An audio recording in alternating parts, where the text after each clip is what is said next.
China and Russia have teamed up to build an international lunar research station, and NASA is also stepping up with the Artemis project to land humans on the moon. What does our closest neighbor in a galaxy possess that has triggered a space race?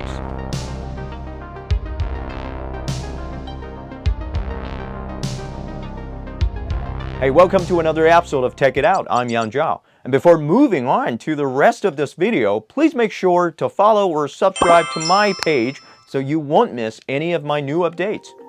China and Russia recently laid out a roadmap to build an International Lunar Research Station, or ILRS, on the moon. They have been inviting international collaboration to make it a reality by 2040.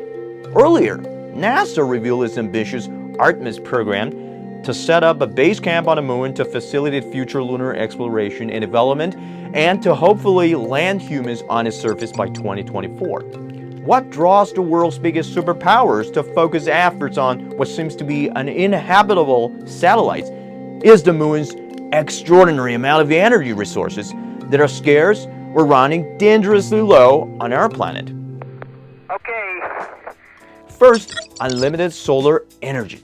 Unlike the Earth, the moon does not have an atmosphere. Atmosphere is crucial, functioning as a protective screen to filter out the excessive heat and UV light that comes directly from the sun. The drawback is that it could also filter out a large percentage of the clean and unlimited energy that Apollo gives out for free. The absence of an atmosphere on the moon allows its surface to absorb the strands of that sunlight without suffering the danger of climate change like on Earth. Despite having merely a fraction of Earth's surface area, the moon can generate over 25,000 times more energy from sunlight than Earth. The chief scientist of China's lunar exploration program, Ouyang Ziyuan, spoke in a recent speech about a bold idea that has been discussed by scientists.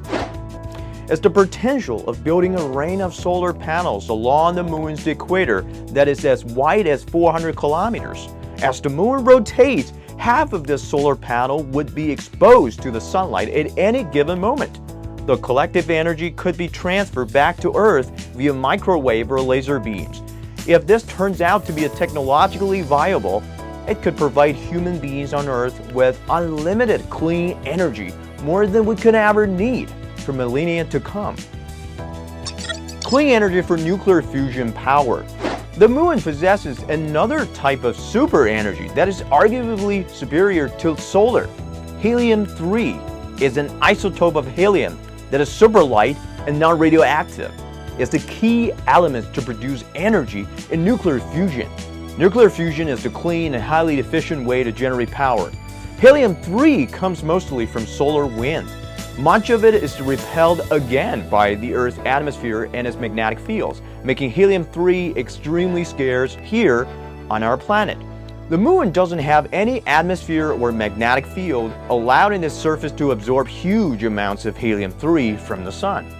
Helium-3 was first discovered in the lunar samples collected by NASA's Apollo missions from over 3 decades ago.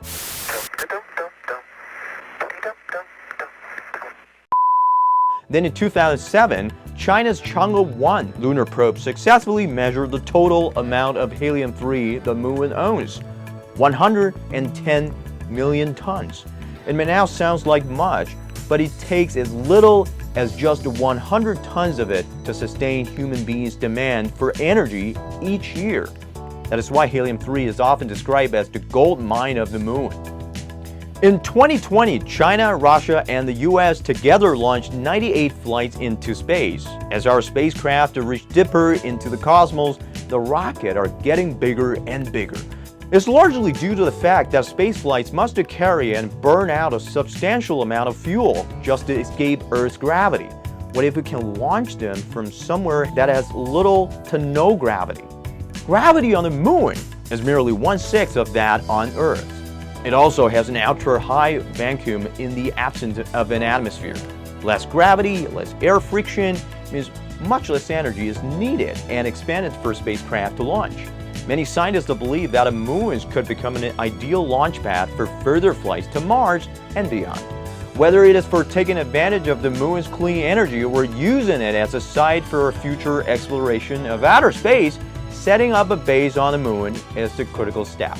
If you enjoyed what you just saw, please leave me a like before you go. Do leave a comment below and let me know what else you'd like to learn from our upcoming videos. I'm Jan, see you in the next one. Bye for now.